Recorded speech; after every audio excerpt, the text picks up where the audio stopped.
Hello friends, this is Amresh Kumar and welcome to our YouTube channel Keep Learning with Amresh Kumar. Dear friends, in this video we will discuss question number 3rd of exercise 7.1. Most important question है dear friends, start करते हैं.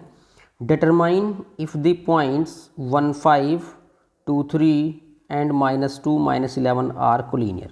आपको find करना है बेटा कि ये तीनों पॉइंट्स जो हमें दिए हुए हैं 1, 5, 2, 3, -2, -11 ये कोलिनियर होंगे या नहीं होंगे. तो इसको करने के लिए सबसे पहले किन किन थिंग्स की नीड होगी हम उसके बारे में डिस्कस कर लेते हैं बेटा. तो सबसे पहले आपको पता होना चाहिए कि कोलिनियर कोई भी पॉइंट्स होंगे या नहीं होंगे, कोई भी 3 पॉइंट्स कोलिनियर हैं या नहीं हैं, उनके होने की क्या कंडीशन है. तो मैं आपको बता देता हूँ. सपोज किया बेटा मैंने, मेरे पास 3 पॉइंट्स हैं, point a, second point b and third point मैंने कंसिडर कर लिया बेटा सी थोड़ी देर के लिए. तो ये पॉइंट तीनों कोलिनियर होंगे या नहीं होंगे उसकी क्या कंडीशन बनती है. आपको सिंपली ये करना है कि ए और बी दोनों के बीच की डिस्टेंस निकालनी होती है. तो मैं ए बी डिस्टेंस निकालूंगा, फिर मैं बी और सी इन दोनों के बीच की डिस्टेंस निकाल लूँगा. तो उसको मैं नाम दूंगा डिस्टेंस बी सी. तो ये दोनों डिस्टेंस को मैं ऐड करूंगा, ए और बी के बीच वाली ये वाली बेटा, और बी और सी दोनों को डिस्टेंस को ऐड करके कौन सी डिस्टेंस आनी चाहिए, ए और बी जो ये कंप्लीट डिस्टेंस है ये ए सी के इक्वल आनी चाहिए बेटा. ठीक है. अगर ऐसा हो जाता है तो पॉइंट्स कोलिनियर होंगे, मतलब एक ही लाइन में होंगे, अदरवाइज वो कोलिनियर नहीं होंगे. तो इसको बिल्कुल करने के लिए सिंपल स्टेप्स हम करेंगे. मैं 1, 5 वाले पॉइंट को ए पॉइंट मान लेता हूँ बेटा, 2, 3 को मैं बी मान लेता हूँ थोड़ी देर के लिए, और -2, -11 को मैं पॉइंट सी कंसीडर कर लेता हूँ. तो मेरा अब एम ये रहेगा बेटा कि मैं ए और बी इन दोनों के बीच की डिस्टेंस फाइंड करूँगा, फिर बी और सी दोनों के बीच की डिस्टेंस फाइंड करूँगा, उनको ऐड करूँगा, और ए और सी के बीच की डिस्टेंस फाइंड करके चेक करेंगे कि वो उसके इक्वल आएगी या नहीं करेंगे. तो स्टार्ट करते हैं. आपने डिस्टेंस फॉर्मूला अप्लाई करना है ए और बी की बीच की डिस्टेंस फाइंड करने के लिए. डिस्टेंस फॉर्मूला बिल्कुल ईजी. मैंने 1, 5 को कंसीडर कर लिया x1, y1, और 2, 3 को मैंने कंसीडर कर लिया बेटा x2, y2. ठीक है. ए और बी की बीच की डिस्टेंस क्या होगी, distance a b equal to, distance formula क्या होता है बेटा, x2 - x1 स्क्वायर. तो मैं इसको रफ कर देता हूँ यहाँ से, इधर मैं फॉर्मूला लिख देता हूँ बेटा. फॉर्मूला होता है x2 - x1 square plus y2 - y1 square, square root. ये तब होता है फॉर्मूला जब आपको 2 पॉइंट दिए हों, एक x1 y1 दिया हो और दूसरा पॉइंट बेटा आपको x2 y2 दिया हो, देन हम ये फॉर्मूला अप्लाई करते हैं. अपने केस में x2 कौन है बेटा, 2 है, और x1 कौन है, 1. तो 2 - 1 स्क्वायर हो जाएगा, प्लस अपने केस में y2 3 है तो 3 - y1 5 है तो 3 - 5 whole square and square root. इसको थोड़ा सिंप्लीफाई करेंगे बेटा. 2 - 1, 1 का स्क्वायर 1 होगा, 3 - 5 का स्क्वायर करेंगे, 3 - 5 -2 का स्क्वायर करेंगे तो +4 हो जाएगा बेटा, और स्क्वायर रूट. तो कितना डिस्टेंस आ गया, ये डिस्टेंस आ गया √5 यूनिट डिस्टेंस आ गया बेटा.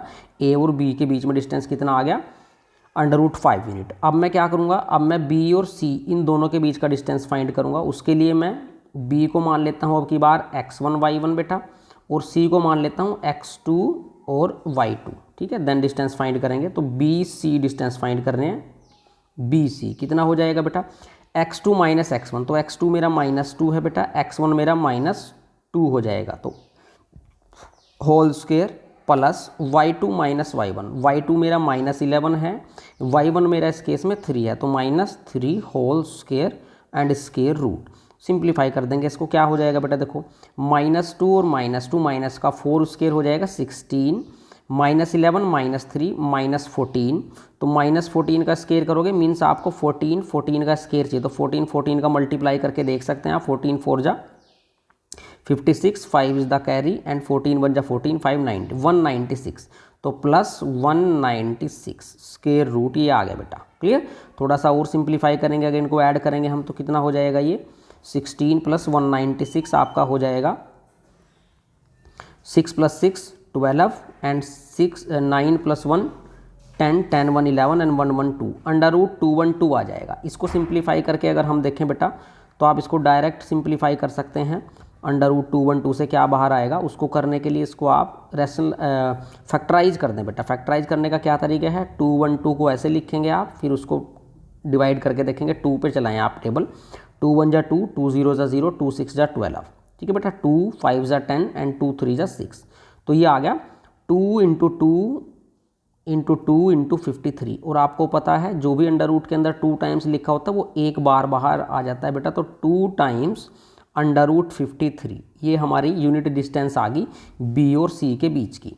उसके बाद मुझे फाइंड करना है बेटा ए और सी के बीच की डिस्टेंस। तो ए और सी के बीच की डिस्टेंस फाइंड करने के लिए मैं क्या करूँगा, ए को मान लेता हूँ अब की बार x1 y1 और सी को मान लेता हूँ x2 y2। तो ए सी डिस्टेंस आ जाएगी हमारे पास, तो क्या आएगी, लिखते हैं बेटा ए सी इक्वल टू, उसके लिए इसको रफ कर दें आप, इसको लिख के रखें कितना आ गया था हमारे यहाँ, ये हमारा आया था 2 अंडर रूट 53, मैंने इसको यहाँ पे लिख के रखा बेटा, ठीक है।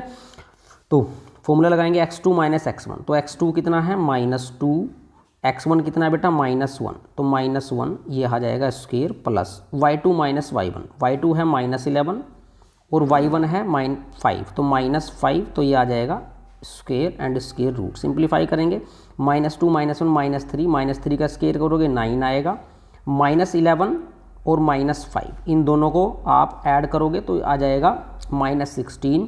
तो 16 का स्क्वायर अगर आप करते हो तो यहाँ पे 16 का स्क्वायर करके देख लेना बेटा, 16 6 जा कितना आ जाएगा हमारे पास 96, 16 1 जा 16 और 9 25, 256 आएगा।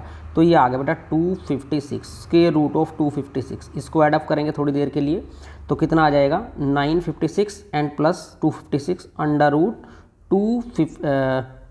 रूट 265 आ जाएगा बेटा। अब अंडर रूट 265 को भी हम सिंप्लीफाई करके देखेंगे कि ये हमारा क्या आ सकता है, तो 265 को भी हम फैक्टराइज करें इसको फैक्टराइज, तो 2 पे चेक करें, 2 की टेबल पे नहीं जाएगा तो 3 की टेबल पे चेक कर लें, 3 की टेबल पे भी नहीं जाएगा, 5 की टेबल पे जाएगा, तो 5 5 जा 25, 5 3 जा 15, तो ये आया बेटा डायरेक्ट 553। तो मैं इसको सिंपली ये लिख सकता हूँ अंडर रूट 53 इंटू 5। तो अब यहाँ पे हमारा एम ये रहेगा चेक करना कि बेटा जो हमारे पास ए बी आया है और बी सी आया है और ए सी आया है, हम चेक करेंगे क्या हमारा ए बी और बी सी इन दोनों को ऐड करके क्या हमारे पास ए सी आएगा या नहीं आएगा। तो आप चेक कर सकते हैं बेटा ए बी ये रहा, ए सी ये रहा, इन दोनों को ऐड करके कभी भी ए सी नहीं आएगा। तो इट मीन्स हमारा जो ये पॉइंट्स है ये कोलिनियर नहीं है। तो हमारा आंसर आएगा these points are not collinear. ठीक है बेटा, इसके बाद हम नेक्स्ट वीडियो में मिलेंगे और कोई भी डाउट अगर रहता है आपको तो मुझे कमेंट कर सकते हैं बेटा। और चैनल पे नए हैं तो प्लीज़ चैनल को सब्सक्राइब करके जाएं। मिलेंगे नेक्स्ट वीडियो में हम क्वेश्चन नंबर 4 के साथ। तब तक के लिए जय हिंद, जय Bharat and thank you so much.